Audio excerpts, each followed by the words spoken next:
nonprofit here in Hunterdon County. And most recently, she has her own consulting firm where she continues to help nonprofits in terms of them expanding their continuum of care in the services that they provide. Bonnie, I think most of you know, Bonnie spent many decades serving as the leader of our United Way. And we are just so thrilled to have her as part of our leadership council and as the chair of the grants committee as well.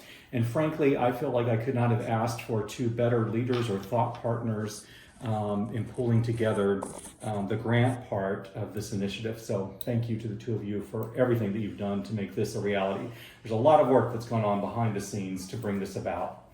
So quickly, we're going to give you an overview for those of you who may not be familiar with Impact 100 and talk briefly about what Binnacle House's role is with Impact 100 Hunterdon. When our board made the strategic decision to stop being a service provider and to become a community foundation, it was a result of many years of our board talking about how can we have a greater impact on our community. We want to have a greater reach. And so for us, when we made that decision to become a community foundation, it was just very obvious that Impact 100 was a great vehicle to launch the foundation and to also have tremendous broad reach here in Hunterdon County. So we started this initiative just over a year ago, and Colleen and Bonnie, amongst a handful of others, were amongst the first to come to the table and help us figure out how can we bring this to Hunterdon County.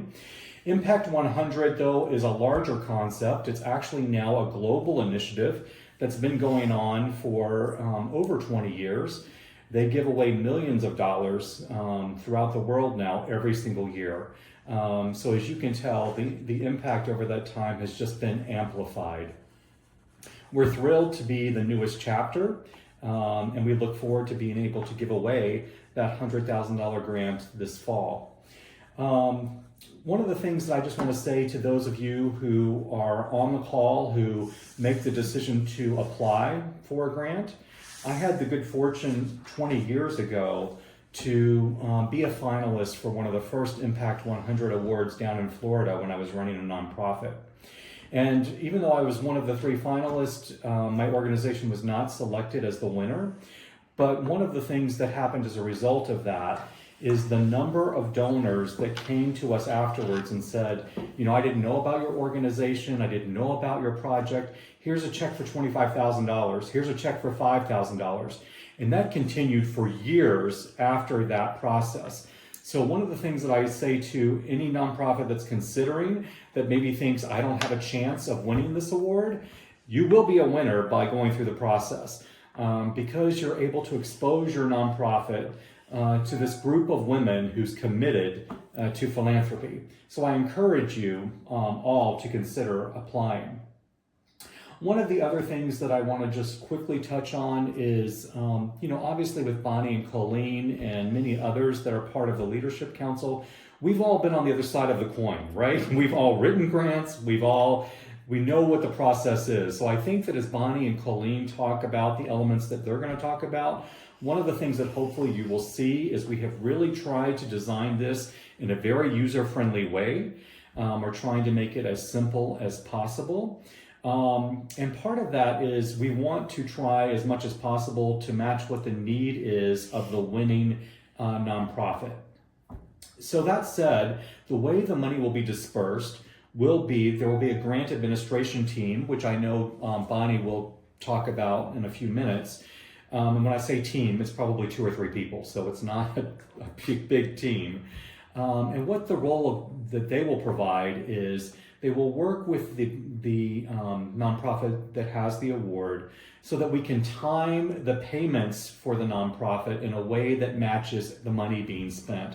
Because as we all know, one of the challenges that we often face is sometimes we receive money in a year and then the expense in the following year, which can hurt our bottom line as a nonprofit. So again, part of what we're trying to do is to just structure it in a way that is most conducive for the nonprofit. Anything I missed in the opening comments, Bonnie or Colleen? No, I just think the fact that it's a 3-year time frame is just an important point to me. Thank you. Yes, so it is a 3-year time frame. So depending upon how your organization wants and or needs the money, it can be taken in 1 year, 2 years, or 3 years, depending upon how your individual project rolls out. But our expectation is that the funding would be expended within that 3-year period. So I think Bonnie's up next, and I'll turn it over to her.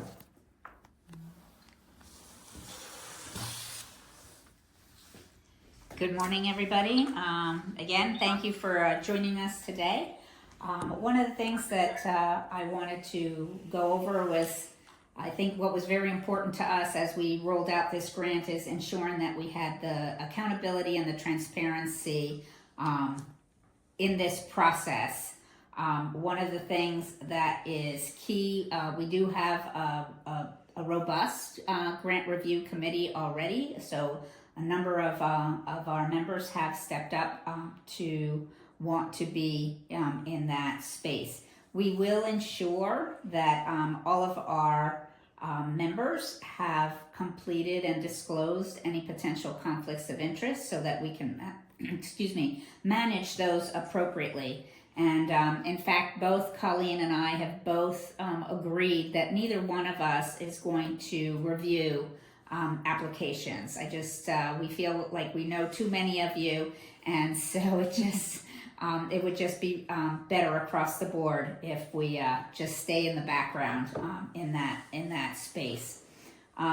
Colleen will be going over the document in terms of what's being requested, and I do want to share that we did create a rubric so that we can score all of the applications as they come in, and that will be one of the ways that we will definitely manage who are our finalists and who our ultimate winner is going to be. For the members, one of the elements of Impact 100 is that every member gets one vote. So when we're down to the semi-finalists, there will be an opportunity for our members to vote on the grant that they want to see awarded. What we've decided is that this year that process is going to happen online, so more information to come on that, but that's more relevant to the members perhaps than for you all. But we have engaged with BKC, the accounting firm, and they will be the eyes behind the voting process to ensure that people are only voting once, only members will be voting, and ensuring that process. So there will be an audit as it regards to the voting process. As Lawrence mentioned, we will be pulling a post-award admin team together, and the purpose there really is to continue to follow that nonprofit along on the progress and that they're making with their grant, and ensuring that everything's going on track. And to the degree that there's any ability for us to assist in any way, there will be a contact person or team that the nonprofit can connect with. So that's sort of like the nitty-gritty of the behind the scenes, looking at the accountability and the transparency of the work that we're doing. But just wanted to sort of leave you with that thought of how we're sort of putting this all together. And with that, what you guys really want to hear about is exactly what does this grant look like. And so we're going to have Colleen explain all the different elements of the actual grant. Okay, folks, so full disclosure, also just know that we have successfully used some backup technology to record this. So janky though it may be, we do have it recorded, so we're good to go on that. So I'm going to share my screen so that you can see a document that we've prepared about the grant process. So you will not see the grant application today. Nobody will, other than the team of people that put it together and those that verified it. That will be released on July 1st.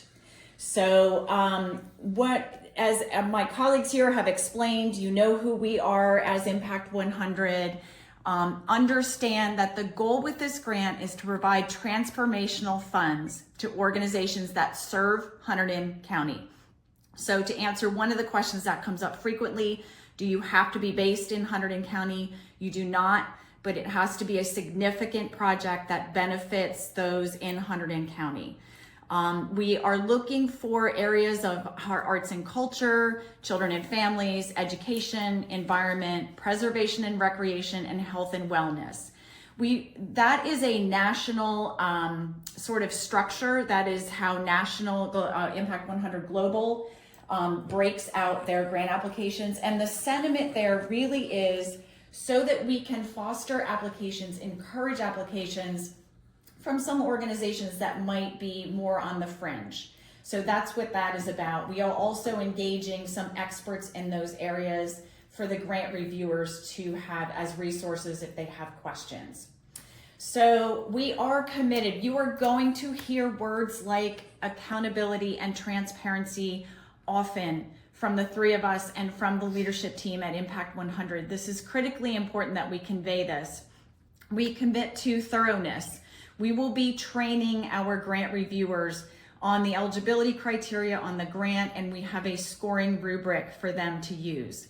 We will have subject matter experts for them to avail themselves of if they have questions about specific funding areas.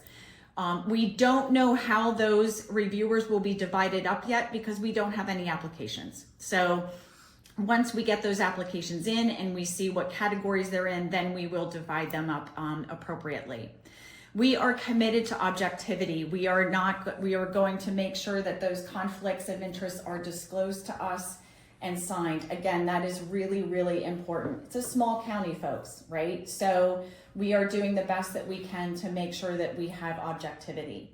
And then confidentiality, all grant reviewers will affirm in writing that they will not discuss these grant applications outside their committee. So I just want to reinforce that.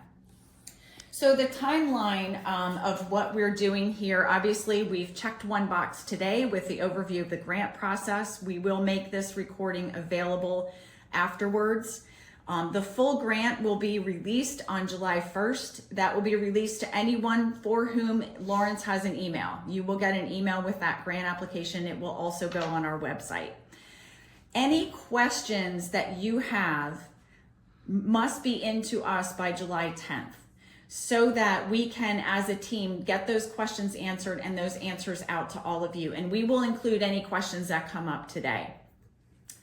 The full application will be due to Lawrence by August 16th at 5 p.m. We will not accept late applications. We are asking our committees to have the review completed by the 13th of September, any site visits completed by the end of September. I want to make one point really clear here, folks. A site visit does not mean anything. If you are asked for a site visit, it might just be because there are some unanswered questions. If you are not asked for a site visit, it could mean that your application was thorough and complete. So if you are asked for a site visit or not, please don't read anything into that. Finalists, our goal is to have finalists notified by the 11th of October and announced a week later.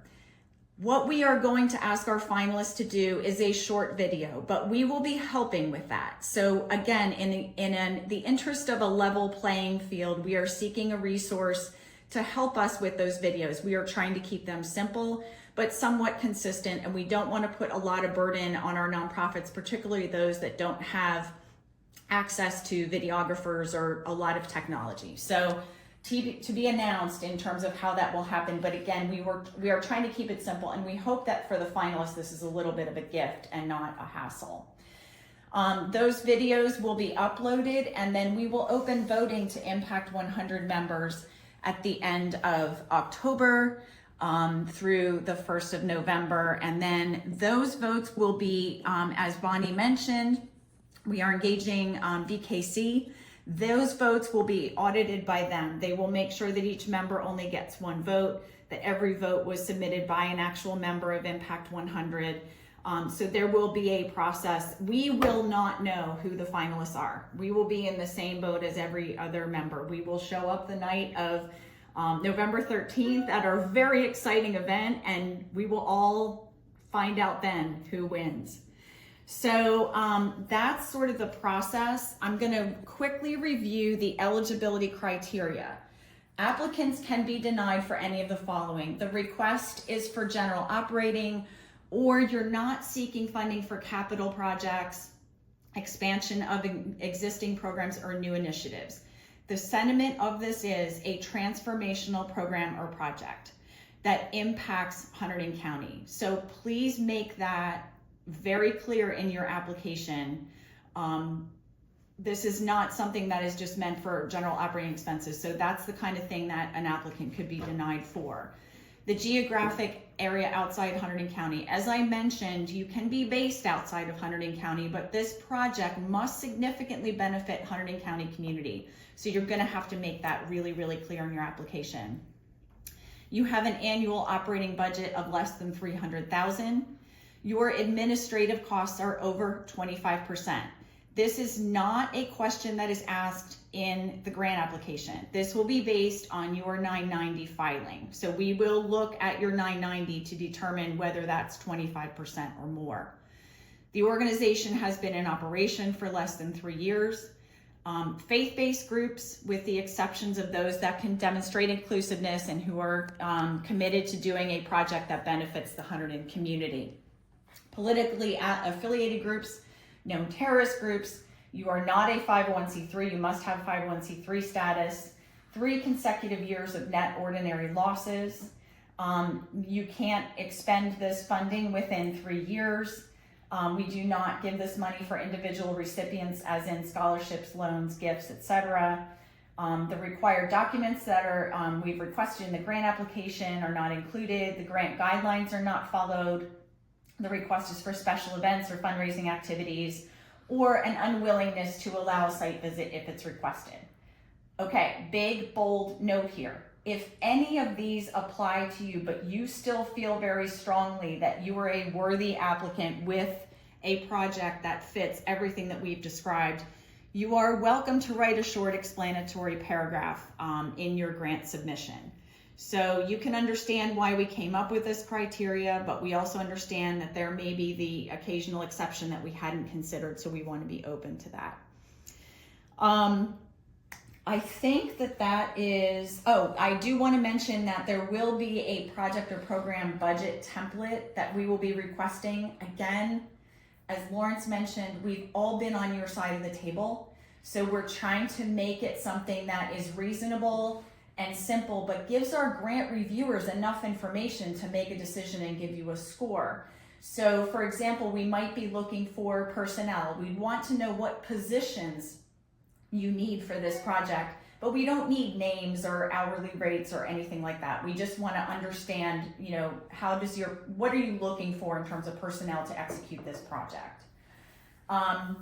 We will be requesting a budget narrative, but again, this is merely your opportunity to explain concisely. So if you have a line item and a dollar amount that you think a reviewer might say is, wow, that's really high, or that doesn't seem right, the budget narrative is simply your opportunity to give us a little bit more information. This is not about us creating more work for you. It's about your opportunity to explain a little bit more to our grant reviewers. We really did, as Lawrence and Bonnie both mentioned, we really tried to create an application that was robust enough that our grant reviewers can give you a good, solid score, but also simple enough that we are not asking you to do a big, stinky grant application, which you are so often asked to do. So I think that is it for me. If you have questions, you can go ahead and put those in the chat. I will start monitoring that once my colleagues are done here. Thank you.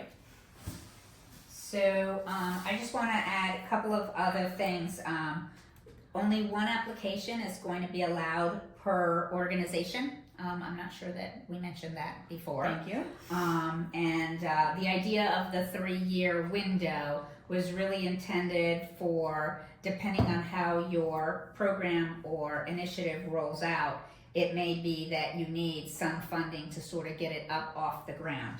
I think more than anything else, I want to leave you with the thought that, we say the word impact and transformational, You know, for some of us, those are just words in our vocabulary that we use every day. I said, but I feel that this is an opportunity for our nonprofit community to think big, to dream a little. What if you were handed that 100,000? What could you do with that? And how does it translate into those things? So I encourage you to think big. I encourage you to dream and submit your applications. Bonnie, do you want to just comment on one application, but you could partner with other agencies Yes. as the lead? Yeah, thank you, Lawrence.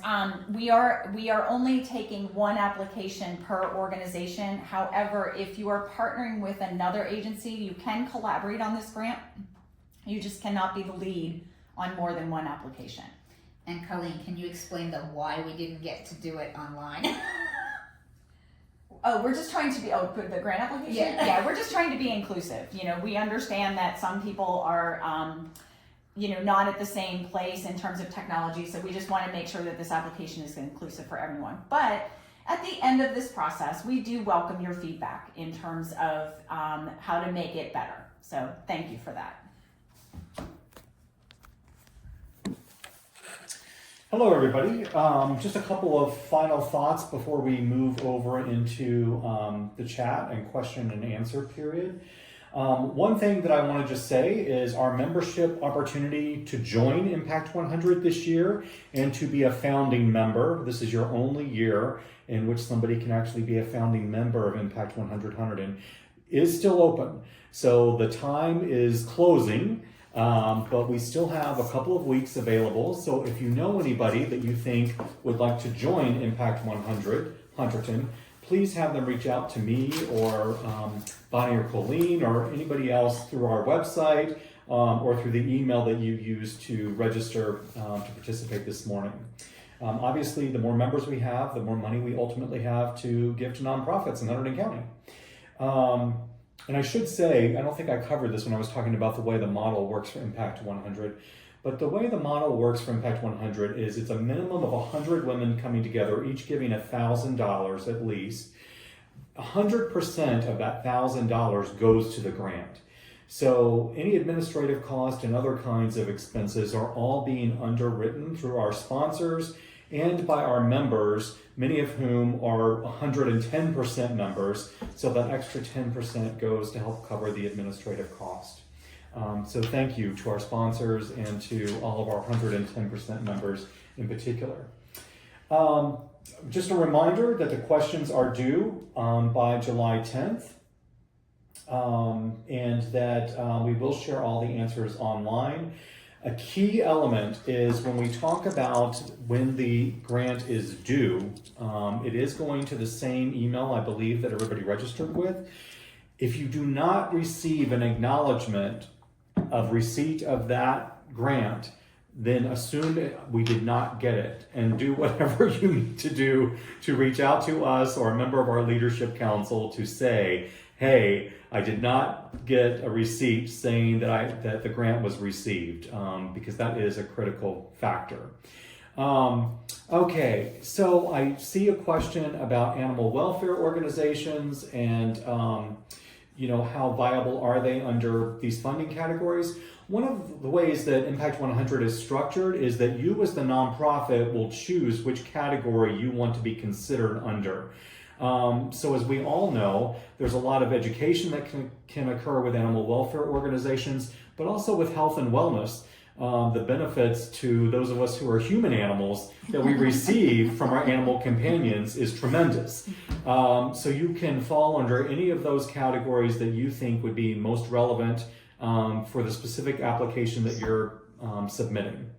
Can you talk a little bit about the meaning of preservation and recreation, and does it refer to land and historic structures?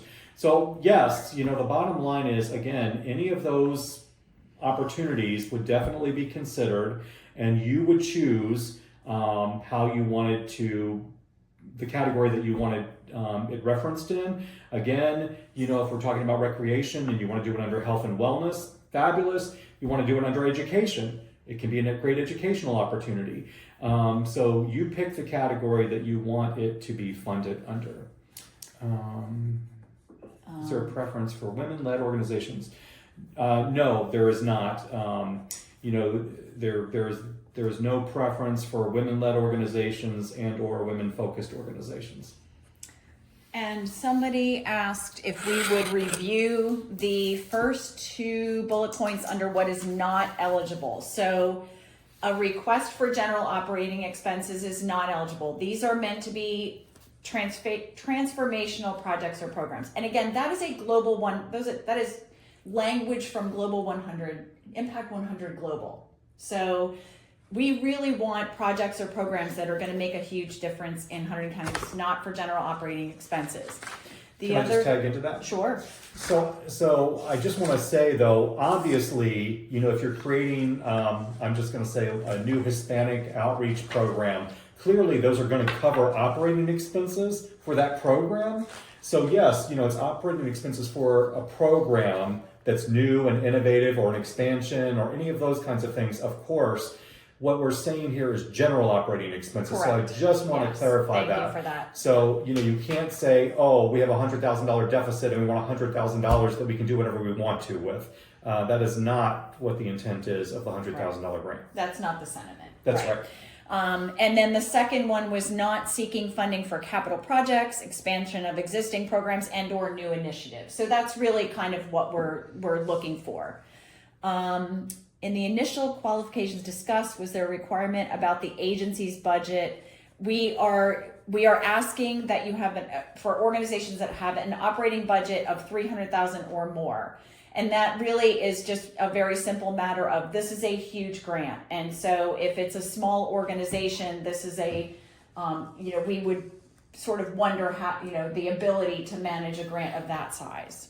And again, if any of these apply to you and you still think that you have a good, solid application, you are welcome to write an explanatory paragraph. I think also perhaps just by way of explanation, we're seeking the program budget, not the agency budget. So we're making the distinction between those two budgets. So the agency budget is not required, just your financials, just the project budget. Yes, thank you. So an agency that has a budget of $300,000 or more is what we're looking for. Thank you for clarifying that. Actually, we should update that.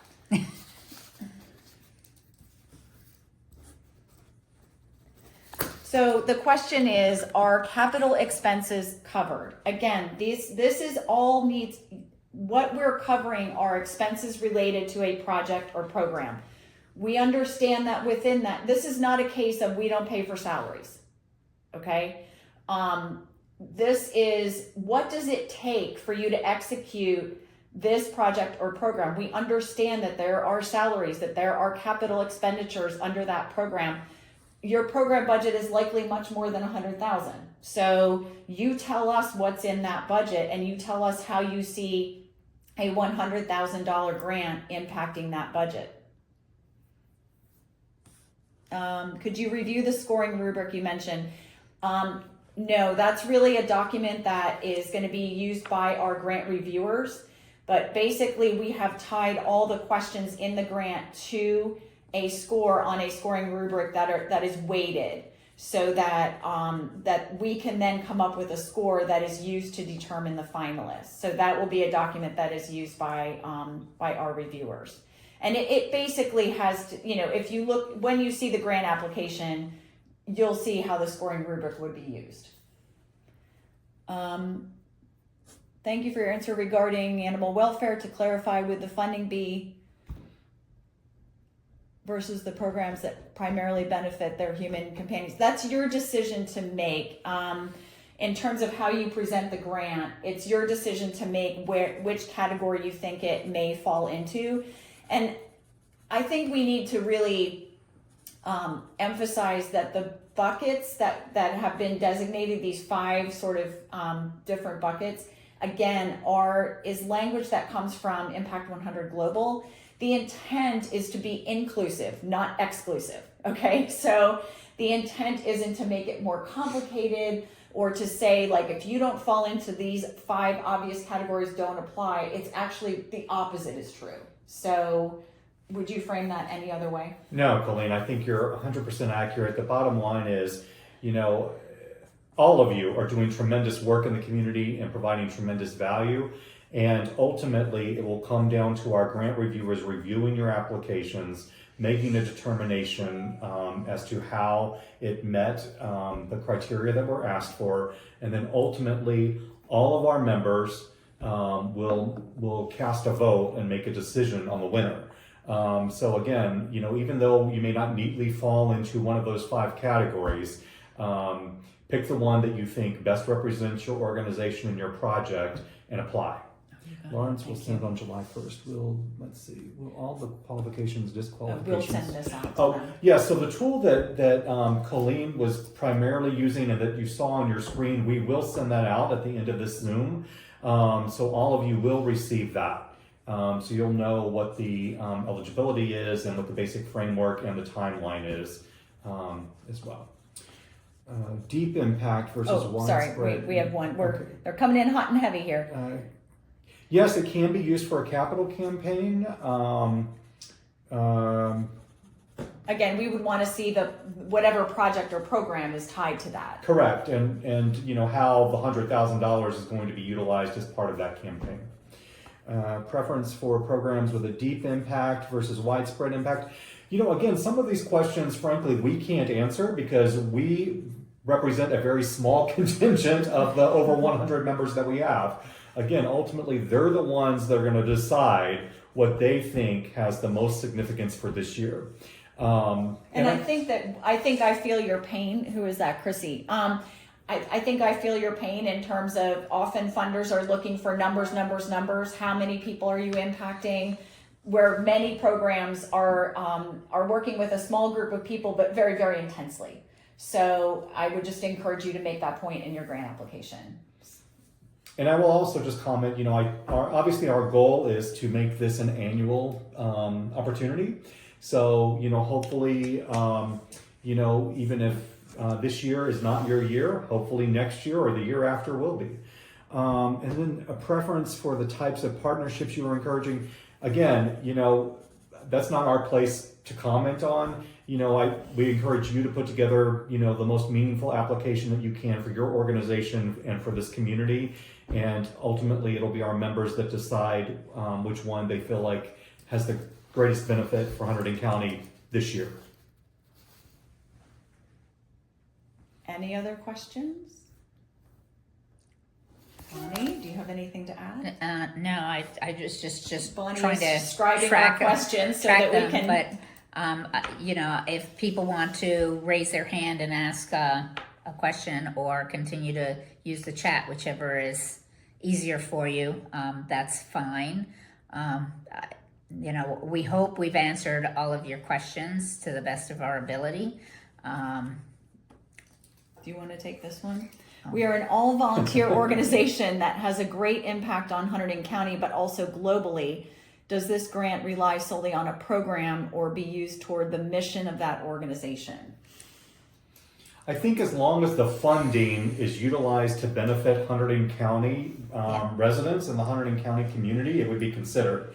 As long as it is a project or program. Right. You know, if this is an opportunity for you to expand in Hunterdon County, to grow your program, to serve more people in Hunterdon County, this is a Hunterdon County focused grant. I think that's the critical piece here. There are 5 Impact 100 chapters in New Jersey, and there are Impact 100 chapters all over the country and in the world.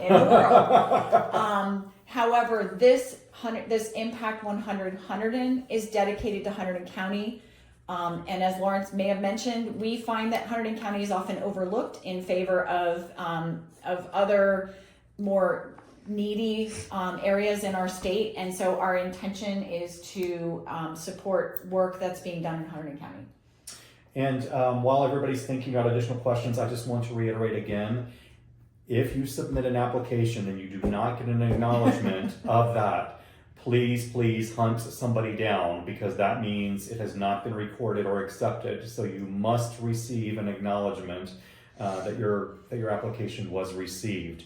All right, I'm not seeing any additional questions at this point. But you will have an opportunity to submit questions after you receive the grant application, so we encourage you to do that if anything comes up, and we will share all those answers with everyone. And again, when is the grant being released? Just so we July 1st. July 1st. All right. So Along right with the around corner. responses to the questions that were asked today for the We rest. will include that in all the Oh, okay, questions. Yep. okay. And thank you all. We so appreciate you taking the time to participate. Have a great day. Thanks, everyone. So long, everybody. Bonnie, you want to stop this recording? Yes. Thank you.